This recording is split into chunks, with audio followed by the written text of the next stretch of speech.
Blood samples covered the examination table in the veterinary lab. Director Halvin stared at them with all four of his hands pressed against his head, a gesture of extreme stress among his people. 3 weeks ago, the razor spine had torn through 2 handlers like they were made of paper. Last week, it had sent another to the medical wing with puncture wounds that went clean through his protective suit. The creature was supposed to be the crown jewel of the orbital station menagerie, a rare specimen from one of the galaxy's most dangerous planets. Instead, it had become a liability that threatened to shut down the entire facility. Another specialist declined, his assistant informed him, her voice trembling. "That makes 11, Halvin wanted to scream. The Galactic Conservation Board would arrive in 2 months to review their operations. If they couldn't demonstrate proper care for the razor spine, they would lose their accreditation. Worse, they would have to euthanize the creature. All that money, all that effort, all those injuries for nothing. His communicator buzzed. A message appeared. Contract specialist arriving at Docking Bay 7. Halvin rushed through the curved corridors of the station, his clawed feet clicking against the metal floor. He hadn't requested another specialist. The last one had taken one look at the security footage and left on the next shuttle. When he reached the docking bay, a single human stood there with a worn backpack and a relaxed posture that seemed completely out of place. The human was smaller than Halvin expected. Humans were supposed to be these towering warriors from a death world, but this one looked ordinary. Scars covered his bare forearms, some old and faded, others more recent. His dark hair was messy and his clothes were practical rather than impressive. "Ben Torres," the human said, extending his hand. "Your colleague at Station Kepler sent my information." Halvin hesitantly touched the human's hand, mimicking the greeting gesture he had seen in cultural databases. "I wasn't informed. We have a very dangerous situation here. Perhaps there was a miscommunication." "No miscommunication." Ben adjusted his backpack. "I handle animals that other people can't work with. Heard you've got a razor spine that's causing problems." "Causing problems?" Halvin's voice rose an octave. "It has hospitalized 6 staff members. It attacks anything that enters its enclosure. It rams the barriers when anyone walks past. We've tried every standard protocol. Sedation only makes it worse when it wakes up. Behavioral conditioning has no effect.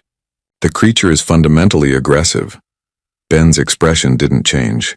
"Can I see it?" Halvin led him through 3 security checkpoints. Other staff members stopped to stare at the human walking calmly through their facility. Everyone knew about the razor spine. Everyone had seen the footage of it attacking. The idea of anyone volunteering to work with it seemed insane. The observation deck overlooked a massive enclosure designed to mimic the razor spine's natural habitat. Rocky outcroppings rose from a sandy floor. Artificial sunlight provided warmth. A pool of water sat in one corner untouched. The creature itself paced along the far wall, its 6 legs moving in an agitated rhythm. Crystalline spines covered its back, each one as long as Halvin's arm.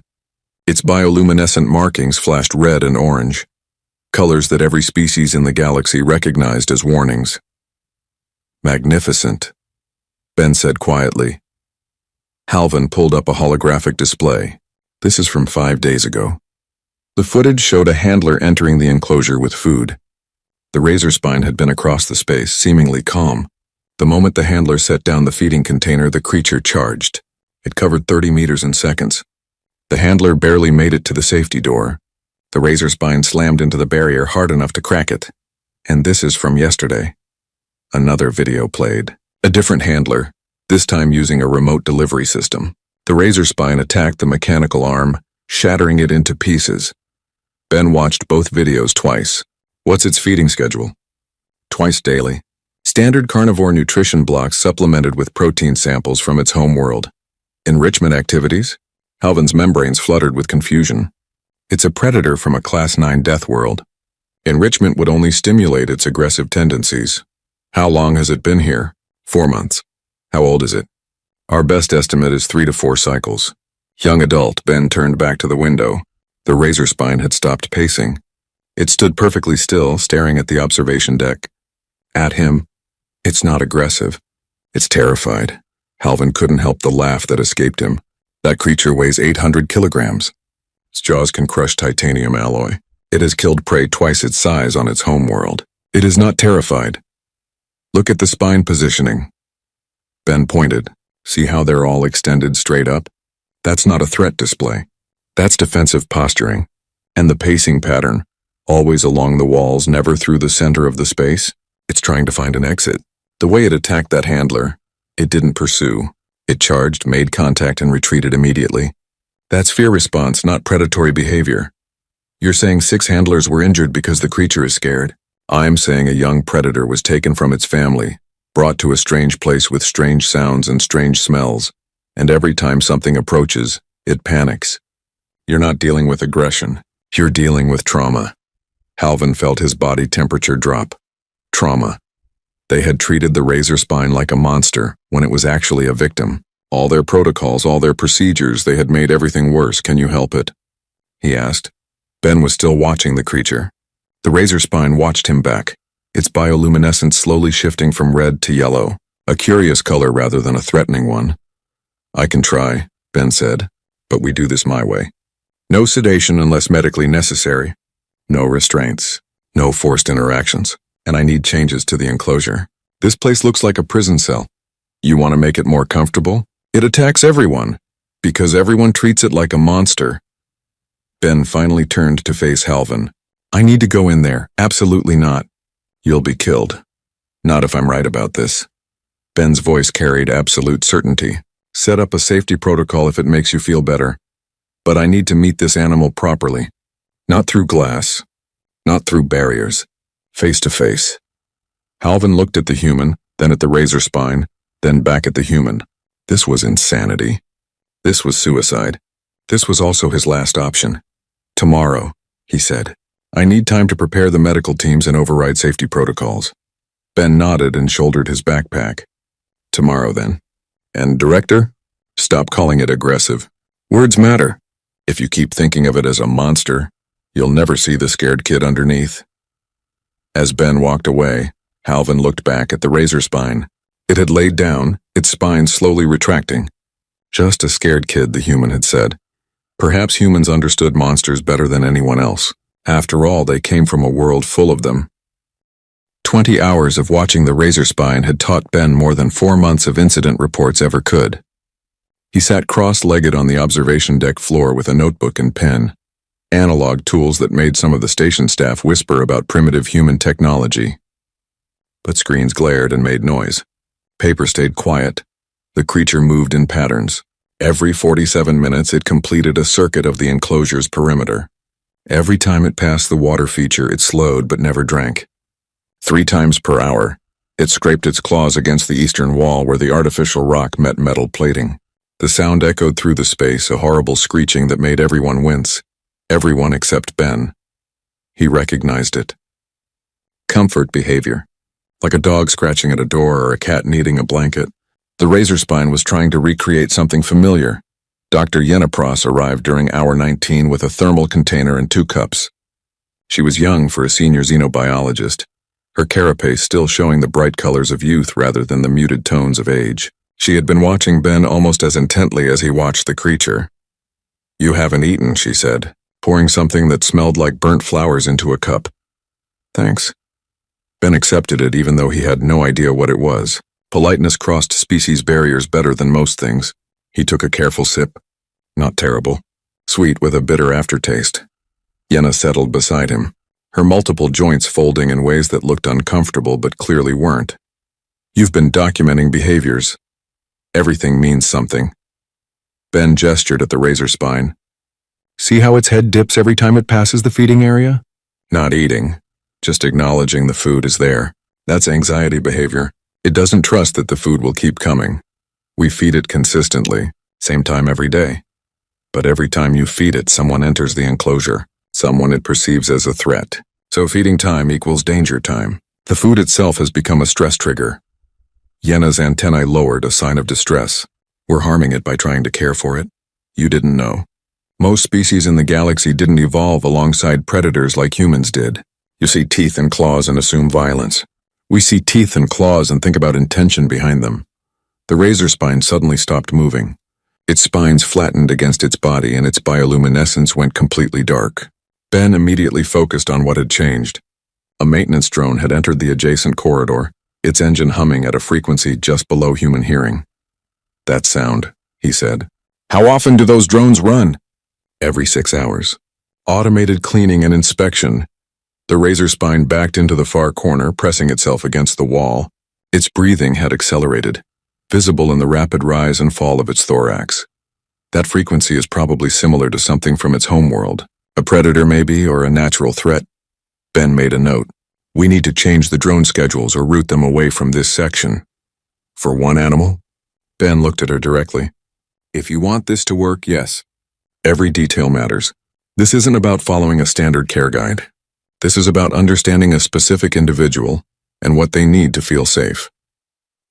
Security Chief Brond arrived with 3 guards, all armed. The Torek was massive even by his species standards, with armor plating that looked like it could stop a shuttle crash. His translator gave his voice a deep rumble that vibrated through the floor. The director has approved your request, Brond said. Each word carried disapproval. Against my strong recommendation. If you die in there, it will be on record that I objected. Noted. Ben stood and stretched. His back popped loudly, earning startled looks from everyone. Human bodies were fragile compared to most species, held together with easily damaged bones and soft tissue. The fact that humans had become apex predators on Earth despite those limitations fascinated xenobiologists and terrified security personnel in equal measure. Weapons will be trained. On the creature at all times, Brond continued. One hostile move and we neutralize it. No weapons, Ben said firmly. That's not negotiable. Then neither am I. Ben met the security chief's 3 eyes without flinching. The creature will sense the threat. Predators always do. You point weapons at it and I guarantee an aggressive response. You want me to do this, we do it my way. The standoff lasted 30 seconds. Finally, Brond's armor plates shifted, a sign of grudging acceptance. Stun weapons only. Non-lethal protocols. But they stay ready. Acceptable. Ben grabbed his backpack. Inside were containers of fresh meat, actual animal protein rather than the synthesized blocks the facility used. He had spent most of his payment advance on it. Worth every credit if this worked. The enclosure had multiple entry points. Ben chose the one farthest from where the razor spine currently crouched. The door slid open with a hiss that made the creature's head snap around. For a moment, they stared at each other across 50 meters of artificial habitat. Ben stepped inside. The door sealed behind him. The temperature was warmer than the rest of the station, set to match the razor spine's homeworld. The air tasted different too, processed through filters to replicate atmospheric composition. Under his feet, the sand was fine and pale, imported at enormous expense. The razor spine rose to full height. Its spines extended. Bioluminescence flared red. Ben sat down, not crouched, ready to move. Not standing, prepared to run. He sat cross-legged in the sand like he was settling in for a picnic. He opened his backpack slowly, pulled out a container of meat and set it beside him. Not between himself and the creature. Not as an offering. Just placing it down. Then he waited. The razor spine took a step forward. Then another. Its movements were careful, testing. The claws on its 6 feet could disembowel him with a single swipe. Its jaws could crush his skull like an eggshell. Every person watching from the observation deck held their breath. Ben breathed normally. He didn't stare directly at the creature. That would be challenging. Instead, he looked slightly to the side, aware of its position but not confrontational. His hands rested loosely on his knees. His posture radiated calm. The razor spine circled him at a distance of 10 meters. Then 8, then 5. It stopped directly in front of him, so close that Ben could feel the heat radiating from its body. This close, he could see the details. Scarring around its jaw from fighting, a chip in one of its crystalline spines, the way its eyes tracked his every breath. Ben spoke quietly. I know you're scared. This place is wrong. The sounds are wrong. The smells are wrong. Everything feels like danger. His voice stayed level, conversational. But I'm not here to hurt you. I'm just here to sit with you. That's all. Just sit and let you know that not everything here is a threat. The razor spine's bioluminescence flickered, red to orange, orange to yellow, yellow to the faintest hint of blue. Curiosity. Ben allowed himself a small smile. First step complete. 53 minutes passed before the razor spine moved again. Ben's legs had gone numb 20 minutes ago, but he didn't shift position. Movement meant unpredictability. Unpredictability meant threat. So he sat still and let his circulation suffer. The creature lowered its head slowly until its snout was level with Ben's face. This close he could count the sensory pits along its jaw, organs that detected heat and chemical signatures. It was reading him, learning his scent, categorizing him as prey, predator, or something else entirely. Ben kept his breathing steady. Eye contact was still too much, so he looked at the creature's shoulder instead. A submissive gesture in many species, but not weak. Respectful. Aware. The razor spine's tongue flicked out, tasting the air between them. Its spines remained extended but no longer rigid with tension. Yellow bioluminescence pulsed slowly, almost like a heartbeat made visible. Good, Ben murmured. You're doing great. Behind them, someone in the observation deck made a noise. The razor spine's attention snapped toward the sound, spine stiffening. Ben didn't turn to look. If he broke the moment, they would lose all progress. It's okay, he said softly, drawing the creature's focus back. Just other people. They're scared of you, you know. They don't understand that you're scared too. The razor spine's eyes returned to him. They were complex, multi-layered like a cat's, but with an intelligence that went deeper. This was no simple predator operating on instinct alone. This was a thinking, feeling being capable of making choices. Ben reached down slowly, picked up a piece of meat from the container and tossed it gently to the side. Not at the creature, not as a bribe, just placing food in the environment. The razor spine tracked the meat's arc but didn't move toward it. Not hungry? Ben asked conversationally. That's fine. Food isn't why I'm here anyway. Another 10 minutes crawled past. Ben's right foot had progressed from numb to painful, but he ignored it. The razor spine shifted its weight between its 6 legs, processing something. Making a decision. Then it took a step closer. Now they were within touching distance.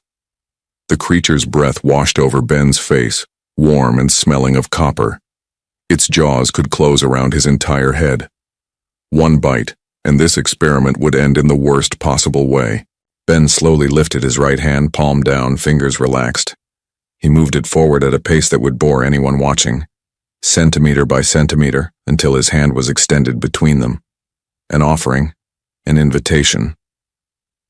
The razor spine went completely still. Every muscle locked. This was the critical moment. This was where trust either formed or shattered. Ben waited. The creature lowered its head. Its snout touched Ben's palm. The contact lasted 3 seconds. Then the razor spine jerked back, spines flaring, bioluminescence strobing red. But it didn't attack. It backed away 5 meters and watched him with what Ben could only describe as confusion. He lowered his hand slowly back to his knee. That was brave, he said. Really brave. Thank you. The razor spine tilted its head, a gesture that looked remarkably like curiosity. It took 1 step forward. Stopped. Another step. Stopped. Testing the space between them. Ben remained motionless. This time, when the creature approached, it moved around him in a slow circle. Ben felt its breath on the back of his neck, felt the displacement of air as its massive body passed within centimeters. Every instinct screamed at him to turn, to watch, to track the threat. He didn't. Turning would show fear, would break the trust they were building. The razor spine completed its circle and sat down 3 meters away, facing him. Its spines slowly retracted. Its bioluminescence faded to a soft green. Contentment. Ben allowed himself to breathe normally again. We're going to be friends, he told the creature. I think you need a friend right now. Movement in his peripheral vision. The razor spine was lowering itself fully to the ground, head resting on its front legs. It looked exhausted. The aggressive displays, the constant vigilance, the perpetual stress, it had all taken a toll. Yeah, Ben said quietly. You can rest now. I'll watch. And he did. He sat there while the razor spine's breathing deepened and slowed. while its eyes half closed and its body relaxed in ways the staff had never seen. For the first time since arriving at the facility, the creature slept deeply. An hour later, Ben carefully stood. His legs screamed in protest. The razor spine's eyes opened immediately, tracking his movement, but without alarm. Ben picked up his backpack, left the container of meat where it was, and walked slowly toward the exit. The door opened. He stepped through. The door closed. Immediately, Yenna was beside him with a medical scanner. Your heart rate was dangerously elevated, and your leg circulation was compromised. Why didn't you move? Because moving would have broken trust. Ben accepted a water container from someone and drank deeply. His hands were shaking now that the adrenaline was fading. How long was I in there? 1 hour and 47 minutes, Halvin said. His voice carried an emotion Ben couldn't identify. You made physical contact with a creature that has injured 6 handlers. It let me touch it, Ben corrected. There's a difference. I didn't force anything. I offered, and it chose to accept. This is impossible. Braun's translator somehow conveyed disbelief. Razor spines are classified as non-domesticable. Their psychology doesn't allow for interspecies bonding. Maybe they've never met the right species before. Ben watched through the observation window as the razor spine stood and approached the meat he had left. It ate slowly, calmly, without the frantic aggression that had characterized its previous feeding sessions. Fear makes every creature act against their nature. Remove the fear, and you see who they really are. Yenna was recording everything on her datapad. How did you know it wouldn't attack? I didn't, Ben admitted. But I know predator behavior. Real aggression looks different, feels different. That creature wasn't trying to hurt anyone. It was trying to make everyone go away so it could feel safe. Once I showed it I wasn't a threat. Once it understood I was choosing to be vulnerable around it, the dynamic changed. Vulnerability as strength, Yenna said softly. That's very human. Ben smiled. We learned a long time ago that the strongest bonds form when both sides lower their defenses. That's true whether you're bonding with a dog or a razor spine. Down in the enclosure, the creature finished eating and returned to the spot where Ben had sat. It circled 3 times and laid down, spines fully retracted, bioluminescence a peaceful blue, waiting for tomorrow. 14 days changed everything. Ben entered the enclosure each morning and left each evening. In between, he and the razor spine built something that xenobiologists would spend years trying to understand. The creature no longer retreated when he arrived. Instead, it approached immediately, greeting him with a low, rumbling sound that might have been threatening in another context, but was clearly affectionate now. The enclosure looked different, too. Halvin had approved every modification Ben requested. Climbing structures now occupied the eastern section, complex arrangements of natural materials that the razor spine scaled with surprising agility. A proper water feature replaced the decorative pool, complete with current and depth variation. Most importantly, they had added dirt. Real soil from the razor spine's homeworld. Expensive to transport and difficult to maintain, but essential. The creature spent hours digging and rearranging it, creating burrows and wallows. It's nesting, Yenna observed from the observation deck. She visited daily now, abandoning her other projects to document Ben's work. Razor spines only exhibit nesting behaviors when they feel safe enough to consider reproduction. Not reproduction, Ben corrected gently. He was teaching her to read the subtle cues. Look at the burrow positioning. Too shallow for eggs. This is comfort nesting, like a dog circling before lying down. It's making the space feel like home. Below them, the razor spine emerged from a burrow and immediately looked up at the observation deck. At Ben specifically. It made the rumbling sound again. It knows you're here, Yenna said, wonder in her voice. Even through the barrier. We've built a routine. It expects to see me at certain times. Ben checked his datapad. Ready for today's session? They descended together. Over the past week, Ben had started bringing Yenna into the enclosure during his visits. The first time, the razor spine had been wary. It had positioned itself between Ben and the new person, protective rather than aggressive. Now it tolerated Yenna's presence, though it still watched her carefully. The door opened. Ben entered first, Yenna 3 steps behind. The razor spine approached but stopped 5 meters away, focused on Yenna. Its spines were relaxed, but its bioluminescence flickered yellow. Uncertain. Let it come to you, Ben said quietly. Don't approach. Don't reach out. Just exist in the space. Yenna stood motionless while Ben moved to check the feeding area. The razor spine tracked him briefly, then returned its attention to the nervous Quilith. It took 1 step closer, then another. It's okay, Yenna whispered more to herself than the creature. The razor spine's tongue flicked out, tasting her scent. It circled her once, assessing. Then it did something remarkable. It lowered its head and bumped gently against her side. The same greeting gesture it used with Ben. Yenna's antennae went rigid with shock. It touched me. It accepted you, Ben said, smiling. You're pack now. The word hung in the air. Pack. A human concept that apparently translated across species. The razor spine had been alone for months, isolated and terrified. Now it had found something resembling family. Ben pulled out his datapad and activated a sound file. A low-frequency rumble, recorded from wild razor spines on their homeworld. The creature's head snapped toward the speaker. Its spines extended slightly, not in threat but in attention. The sound played again. The razor spine responded with its own rumble, different in pitch and duration. Ben played another file. Another response. You're communicating, Yenna breathed. Basic stuff. Greetings, acknowledgments, emotional states. Razor spines aren't linguistic, but they're not silent either. They have a complex vocal system that researchers mostly ignored because they were too focused on the danger aspect. Ben played a sound that translated roughly to contentment. The razor spine's bioluminescence shifted to blue and it rumbled back, adding a trill at the end. What did it say? Yenna asked. Contentment plus question. Roughly means I'm happy. Are you happy? Ben played an affirmative response. The razor spine moved closer and laid down at his feet, a position of complete trust.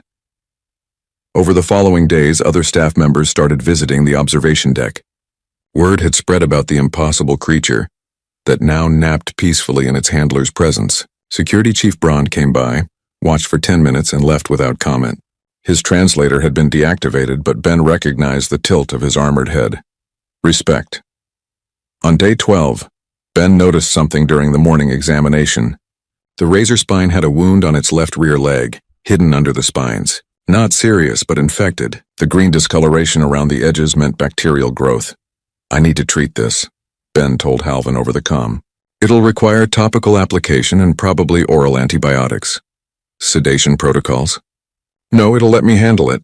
Halvin's silence spoke volumes. Then, medical team standing by. Ben gathered supplies while Yenna prepared antibiotics.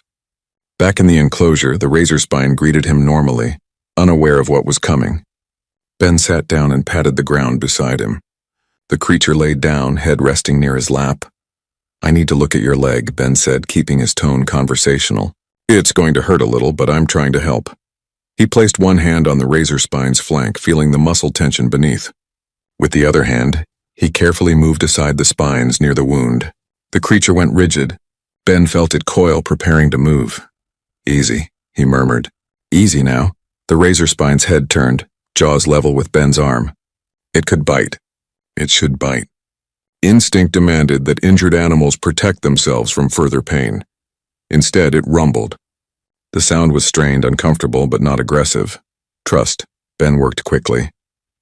He cleaned the wound with antiseptic, applied antibiotic gel, and secured a light bandage. The razor spine trembled but remained still. When Ben finished, he scratched behind the creature's jaw ridge, a spot he had learned was particularly pleasant. The razor spine sighed, a very human-sounding expression of relief. Good, Ben said. So good. You're incredibly brave. Yenna approached slowly with the oral medication, a bitter-smelling liquid that would need to be taken daily for a week. The razor spine eyed it suspiciously. I know it tastes bad, Ben said, but it'll help. He held the container near the creature's mouth. The razor spine hesitated, then extended its tongue and lapped at the medication. Its bioluminescence flickered through several colors, clearly disgusted, but it swallowed. Back in the observation deck, Halvin watched with undisguised amazement. It allowed medical treatment without sedation, without restraints. It trusts us, Ben said simply. Trust is more powerful than any sedative. That night, Ben reviewed footage from the day. In one clip, the razor spine stood on its hind legs against the climbing structure, looking up at the observation deck. Looking for him, waiting. Yenna sat beside him, her datapad full of notes. The Galactic Conservation Board arrives in 6 weeks. This is going to revolutionize xenozoology. This is going to save lives, Ben corrected. Not just this razor spine. All of them. Every creature that got labeled as aggressive when they were really just scared. You care about them, Yenna observed. Deeply. Someone has to, Ben said. He looked at the sleeping razor spine on the screen. Someone has to see past the teeth and claws to the person underneath. The alarm started at 0300 station time, cutting through sleep like a blade through silk. Ben jerked awake in his quarters, disoriented. Red emergency lighting painted everything in shades of blood. The intercom crackled with multiple voices shouting over each other. Power failure. Multiple sections. Containment compromised. He was running before his conscious mind caught up. Through corridors that flickered between light and darkness. Past crew members evacuating toward designated safe zones. Against the flow. Toward the animal enclosures. Yenna caught up with him at a junction, her carapace pale with fear. Primary systems failed. Backup generators are cycling. The barriers are down in sections 4 through 7. The razor spine. Ben's voice was sharper than intended. Enclosure integrity unknown. Automated defenses activated before I could override them. Ice flooded Ben's veins. Automated defenses meant weapons. Meant the creature would be confused and frightened. Surrounded by perceived threats. Meant it would respond the only way a terrified predator knew how. They reached the animal wing to chaos. Security teams in full tactical gear blocked the corridor. Braun stood at the center, coordinating through multiple comm channels simultaneously. Emergency containment doors had sealed the section, but they could hear sounds from beyond. Crashing. The high-pitched whine of energy weapons. A roar that made the walls shake. Stand down, Ben demanded. Braun turned, his 3 eyes cold. There is a Class 9 predator loose in the facility. 7 people are unaccounted for. My teams are executing containment protocols. Your teams are making it worse. Ben pushed forward. Security personnel moved to block him. Listen to that sound. It's terrified. You're backing it into a corner. It has already injured 2 personnel, because they attacked it first. Ben grabbed Braun's armored forearm, forcing eye contact. Let me through. I can calm it down. You'll be killed. Then that's my choice to make. The stalemate broke when Halvan arrived, pulling himself along the corridor with frantic speed. Override his authority, he gasped at Braun. Let the human through. Director, I cannot guarantee his safety.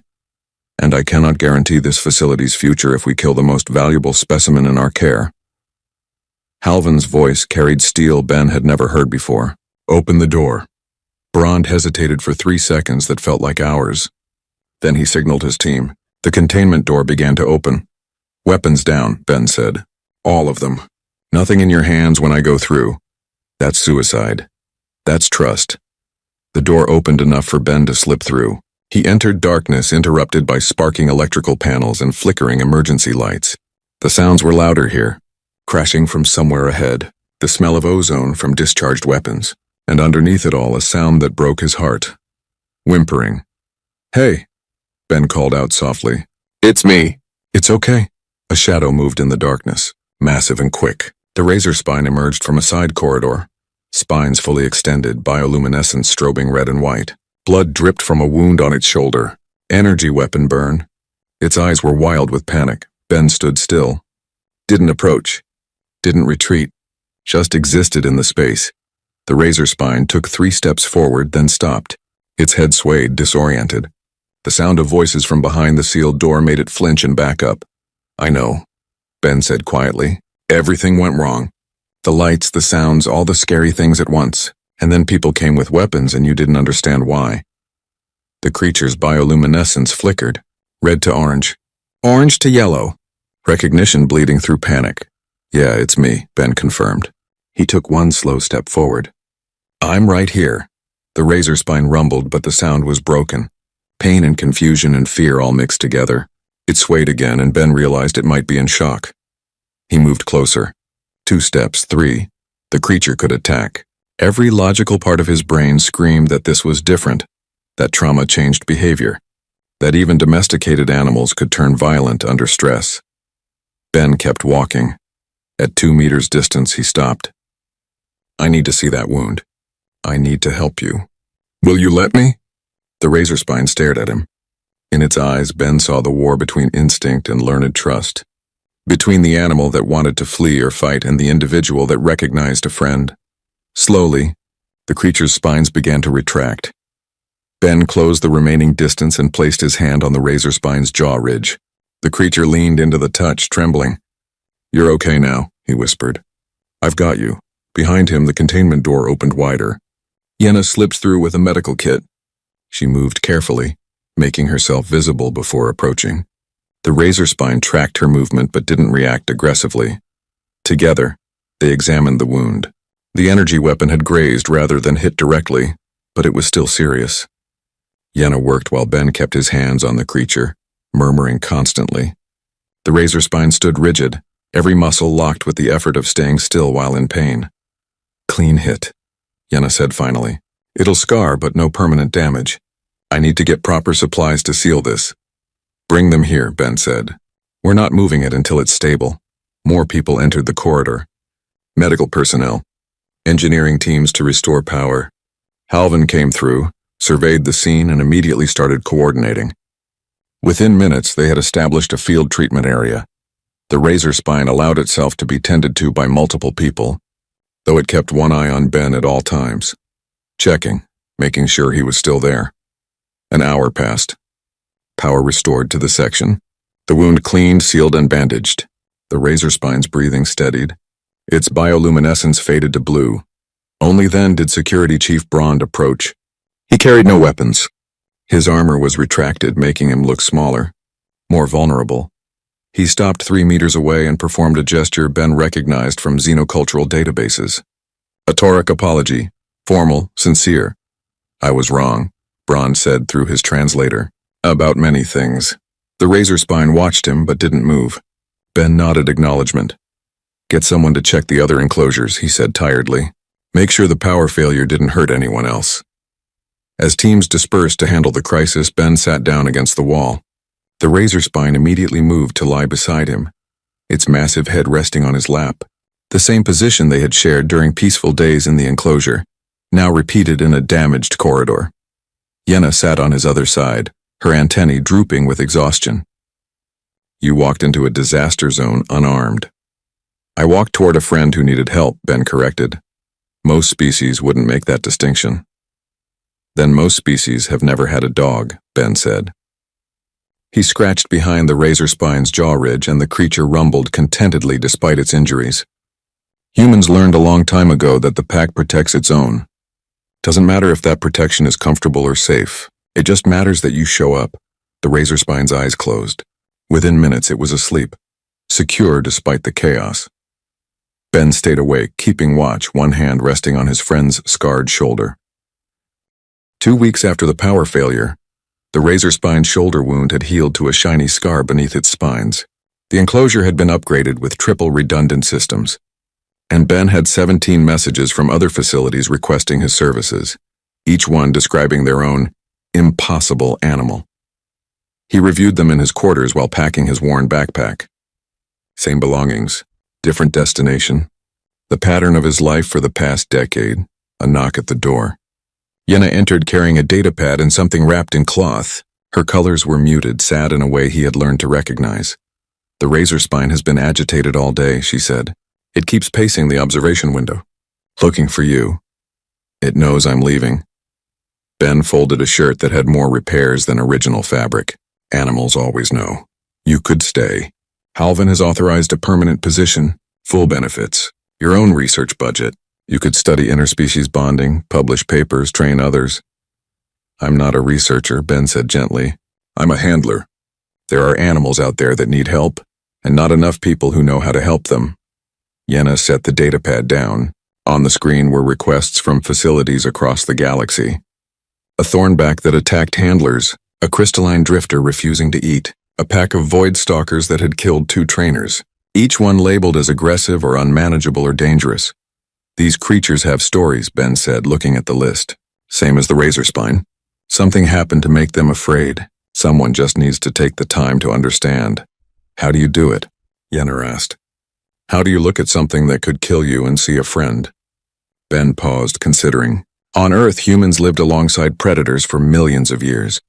We learned that survival wasn't about being the biggest or strongest. It was about reading intention. A wolf can kill a human easily, but our ancestors figured out that wolves weren't enemies. They were potential partners. So we learned their language. We showed them we could be trusted. And eventually we weren't two different species anymore. We were pack. He picked up the cloth bundle Yenna had brought. Inside was a carved stone pendant, etched with a design he recognized. A human and a razor spine side by side. The station commission asked for this to be made, Yenna explained. To commemorate what you've done here. You changed everything, Ben. Not just for one creature. For all of them. The Galactic Conservation Board reviewed our facility yesterday. They're implementing your protocols across their entire network. Ben traced the carving with his thumb. Did they give it a fancy name? The Torres method of interspecies trust building. Yenna's antennae twitched with humor. Very official. Sounds exhausting to say. The razor spine doesn't care what it's called. It just knows that for the first time since being captured, it felt safe. Yenna's voice softened. You gave it that. The ability to trust again. They stood in comfortable silence for a moment. Then Ben shouldered his backpack and picked up the pendant. Come on. I need to say goodbye. The enclosure was vibrant now, full of life and enrichment. The razor spine had claimed the highest climbing structure as its territory. A good vantage point to watch everything below.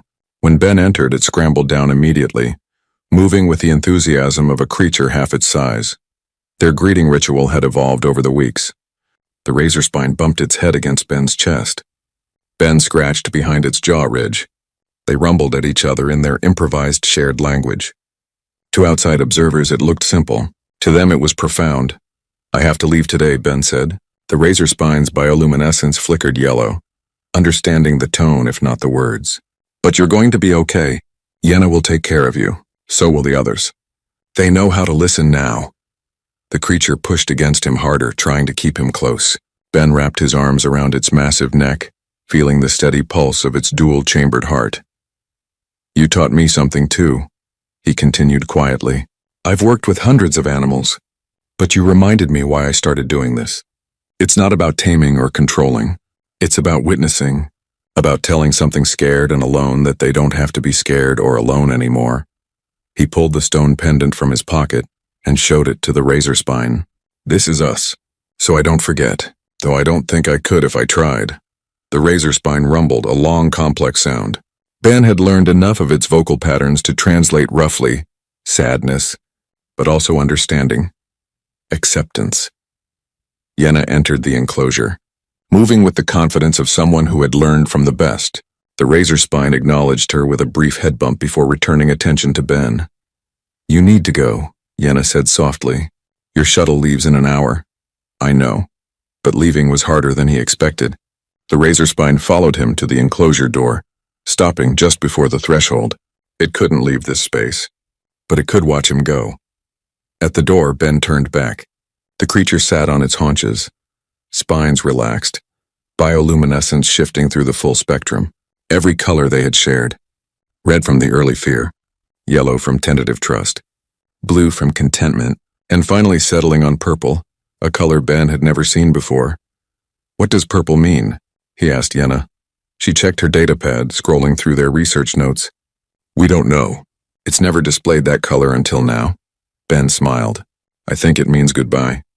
The good kind. The kind that isn't really ending, just changing. The razor spine rumbled one final time. Ben rumbled back. Then he stepped through the door. 3 months later, Ben stood in a different facility on a different station, watching a thornback pace frantically in an enclosure too small and too bright. The local director was explaining how impossible the creature was, how many handlers it had injured, how they were considering euthanasia. Ben barely listened. He was watching the thornback's movement patterns. The defensive posturing, the fear. I can help, he said. The director looked skeptical. Everyone says that. Then they see it up close and change their minds. Ben pulled out his datapad and showed footage of the razor spine. The creature that had supposedly been the most dangerous in captivity, now playing with Yenna in an enclosure full of life and trust. The director's expression changed from skepticism to something resembling hope. "How long do you need?" the director asked. Ben studied the thornback, saw the scared creature underneath the aggression. "As long as it takes." He touched the stone pendant around his neck, feeling the carved shapes beneath his fingers. A human and a razor spine, a reminder that the most dangerous monsters were often just the most frightened, and humans born from a world of monsters had always been uniquely suited to whisper softly and show those frightened creatures they could be something more than their fear. Ben smiled and started making notes. Another impossible animal. Another chance to prove that nothing was truly impossible when you led with trust instead of force. The work continued. The pack grew.